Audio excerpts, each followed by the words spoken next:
Supreme court ने कमाल कर दिया है। कट्टरपंथी गलियारों में ऐसा तूफान उठा है जिसने करोड़ों शैतानी दिमागों में हलचल मचा दी है और मौलवी मौलानाओं की जमीन हिल गई है, जिहादियों की रूह कांप गई है। जी हां, एक और देश के सर्वोच्च न्यायालय ने जहां इस्लामिक तलाक को पूरी तरह से गलत बताया, वहीं दूसरी ओर हिंदू विवाह पर एक ऐसा बयान दिया जो पूरे देश में चर्चा का विषय बन गया है और हर ओर सुप्रीम कोर्ट की जमकर तारीफ हो रही है। लोग कह रहे हैं कि इस बार तो कोर्ट ने वाकई में ही कमाल कर दिया। जी हां, सुप्रीम कोर्ट ने मुसलमानों में प्रचलित तलाके हसन पर सख्त आक्रोशित टिप्पणी की है और कड़ी नाराजगी भी जताई है, जिसके बाद सोशल मीडिया से लेकर गांव गली तक बवाल मच गया है। नमस्कार, थर्ड आई में आपका स्वागत है। मैं हूं आपके साथ नवेंदु। आज के थर्ड आई में आपको बहुत ही कमाल की बातें बताएंगे जिस पर सुप्रीम कोर्ट ने मुहर लगा दी है। मामला है शादी का, मामला है निकाह का और मामला है शादी निकाह में अंतर का।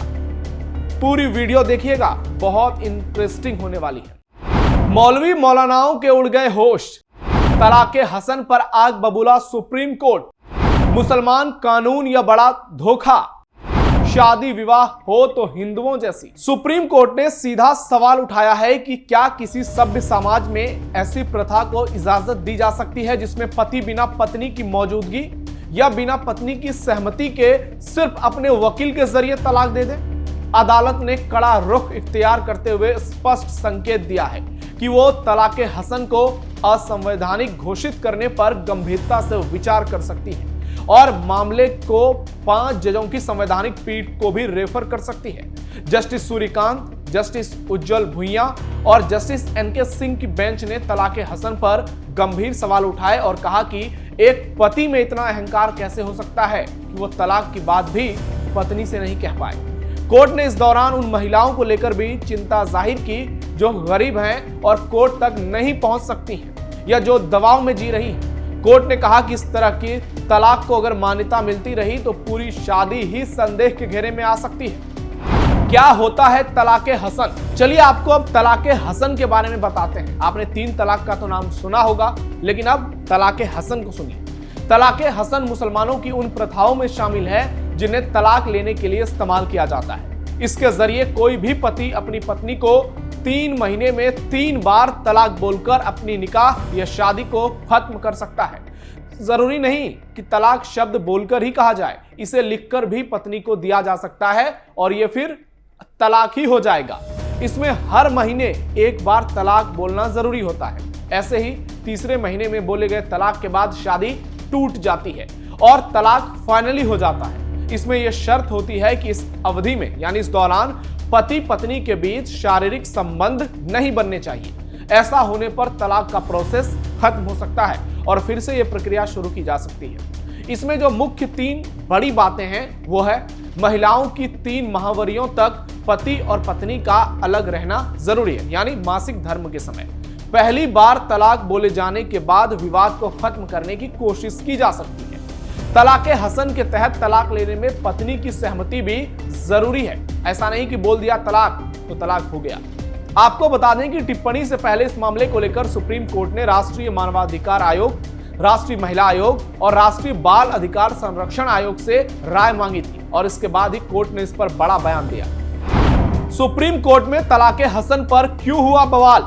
पत्रकार बेनजीर हिना समेत कई मुस्लिम महिलाओं ने अपने पतियों की ओर से दिए गए तलाके हसन के खिलाफ सुप्रीम कोर्ट में याचिका लगाई थी। सुनवाई के दौरान बेनजीर ने आरोप लगाया कि उनकी पति ने खुद तलाक देने के बजाय अपने वकील के जरिए नोटिस भिजवाकर उसे तलाक देने की कोशिश की, जो इस्लामी रीति रिवाजों और उसके अधिकारों का उल्लंघन करता है। बेनजीर के वकील रिजवान अहमद के मुताबिक 11 पन्नों के तलाकनामे में पति के साइन ही नहीं थे। ऐसे में यह कैसे माना जाए कि तलाकनामा पति ने ही भिजवाया था? इसीलिए तो कहते हैं लिखित होना बेहद जरूरी है। ऐसे में अगर बेनजीर दोबारा शादी करती हैं तो उन्हें एक साथ 2 पुरुषों से विवाहित माना जा सकता है। बेनजीर के वकील का कहना है कि जिस तरह से बेनजीर के पति ने तलाके हसन का नोटिस भेजा, उससे मेरी क्लाइंट ये साबित नहीं कर पाई कि उनका तलाक हो चुका है, जबकि उनके पति ने दोबारा शादी कर ली। वो अपने जीवन में आगे बढ़ गया। वहीं बेनजीर अभी भी अपने 5 साल के बच्चे का स्कूल में एडमिशन कराने के लिए पासपोर्ट और दूसरी डॉक्यूमेंट्स हासिल करने के लिए कड़ी संघर्ष कर रही है। विरोधी वकील पर सुप्रीम कोर्ट आग बबूला। दूसरी ओर हिना के पूर्व पति का पक्ष रखते हुए एडवोकेट MR शमशाद ने कहा कि मुसलमानों में यह प्रथा है कि पति अपनी ओर से किसी भी व्यक्ति को अपनी पत्नी को तलाक का नोटिस देने का अधिकार दे सकता है। इस पर कोर्ट ने वकील को जबरदस्त फटकार लगाई, डांटा और सरेआम कहा, यह कैसी बात है, आप 2025 में इसे कैसे बढ़ावा दे रहे हैं। बेंच ने कहा, अब एक वकील तलाक देना शुरू कर देगा, क्या ऐसा होगा? कल अगर कोई पति पलट गया तो फिर क्या होगा? अगर पति अपने वकील या किसी दूसरे व्यक्ति से संपर्क कर सकता है तो उसे अपनी पूर्व पत्नी से सीधा बात करने से किसने रोका है? इसमें दिक्कत क्या है? कोर्ट ने मामले की अगली सुनवाई 26 नवंबर को तय की है। अगली सुनवाई में बेनजीर के पति को कोर्ट में पेश होने का आदेश दिया गया है, यानी अब असली खेल शुरू होगा। शादी पर सुप्रीम कोर्ट का बहुत बड़ा बयान। पूरे देश में जजों के बयान से मचा हड़कंप। एक और मामले में सुप्रीम कोर्ट ने साफ साफ कहा कि एक शादीशुदा जोड़े में पति या पत्नी का अलग रहना नामुमकिन है। दोनों में से कोई यह भी नहीं कह सकता है कि वो अपने पार्टनर से अलग रहना चाहते हैं। जस्टिस BV नागरत्ना और जस्टिस R महादेवन की बेंच ने कहा कि अगर कोई अलग रहना चाहता है तो उसे शादी नहीं करनी चाहिए। शादी का मतलब है दो आत्माओं, दो लोगों का एक साथ आना। आप कैसे अलग रह सकते हैं? पति पत्नी में कुछ ना कुछ झगड़े होते रहते हैं। सुप्रीम कोर्ट एक ऐसे जोड़े के मामले में सुनवाई कर रहा था जिनके 2 छोटे बच्चे हैं और वो अलग रह रहे हैं। सुनवाई के दौरान बेंच ने कहा कि हर पति पत्नी के बीच कुछ न कुछ झगड़ा होता ही होता है। महिला ने दावा किया कि उसका पति सिंगापुर में रहता है और फिलहाल वो भारत में है। वो मामले सुलझाने को तैयार नहीं है, सिर्फ बच्चों की कस्टडी लेना चाहता है। इस पर कोर्ट ने हैदराबाद में रह रही महिला से पूछा कि आप सिंगापुर वापस क्यों नहीं जा रही? महिला ने पति के व्यवहार को इसका कारण बताया। उसने कहा सिंगल मदर होने की वजह से उसे नौकरी की जरूरत है क्योंकि पति से कोई खर्चा नहीं मिलता। इस पर बेंच ने पति को 5 लाख रुपए जमा करने का निर्देश दिया। हालांकि पत्नी ने कहा कि वो किसी पर निर्भर नहीं रहना चाहती। इस पर भी जस्टिस नागरत्ना ने तीखी प्रतिक्रिया दी और कहा आप ऐसा नहीं कह सकती। एक बार जब आप शादी कर लेते हैं तो आप भावनात्मक या किसी और तरह से पति पर निर्भर होती हैं, आर्थिक रूप से भले ही ना हो। आप ये नहीं कह सकती कि मैं किसी पर निर्भर नहीं रहना चाहती। निर्भरता के कई कारण हैं। तो फिर आपने शादी क्यों की?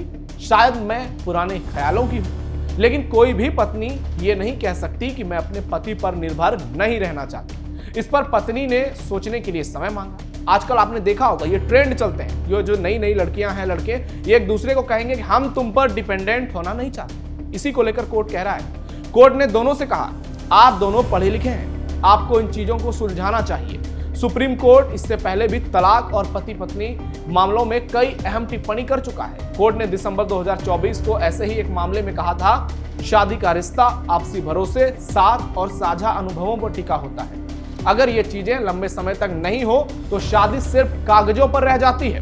कोर्ट ने कहा था कि शादी का उद्देश्य दोनों की खुशी और सम्मान है, न कि तनाव और विवाद। सुप्रीम कोर्ट ने यह टिप्पणी मद्रास हाईकोर्ट के उस फैसले को बरकरार रखते हुए किया जिसमें 20 साल से अलग रह रहे सॉफ्टवेयर इंजीनियर दंपति को तलाक देने का आदेश दिया गया था। सुप्रीम कोर्ट ने तलाक मंजूर करते हुए पत्नी को 50 लाख रुपए एलिमनी देने का आदेश दिया था। इसके साथ ही बेटी की पढ़ाई और भविष्य के खर्चों के लिए भी 50 लाख रुपए देने को कहा। यह रकम पति को 4 महीने के अंदर चुकानी होगी। हिंदू विवाह पर सुप्रीम कोर्ट का ऐतिहासिक बयान। दोस्तों, कई बयान सुप्रीम कोर्ट के मैंने आपके सामने रखे, अब एक बड़ा बयान सुनिए।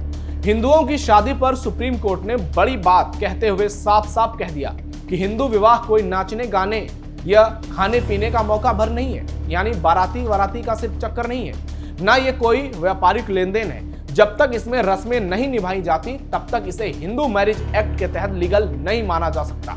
जस्टिस BV नागरत्ना और ऑगस्टिन जॉर्ज मसीह की बेंच ने कहा कि हिंदू विवाह एक संस्कार और एक धार्मिक उत्सव है जिसे भारतीय समाज के अहम संस्थान का दर्जा दिया जाना चाहिए। ईसाई जज ये बात कह रहे हैं हिंदुओं को लेकर। कोर्ट ने ये बात 2 कमर्शियल पायलट्स के तलाक के मामले की सुनवाई के दौरान कही जिन्होंने लीगल हिंदू शादी सेरेमनी नहीं की थी।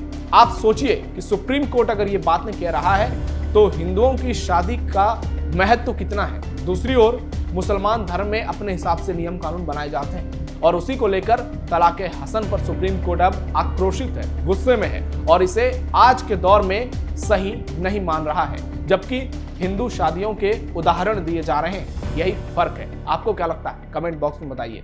फिलहाल के लिए थर्ड आई में इतना ही। हमारे इस वीडियो को लाइक कीजिए, शेयर कीजिए और कैपिटल टीवी उत्तर प्रदेश को सब्सक्राइब जरूर कीजिए। धन्यवाद।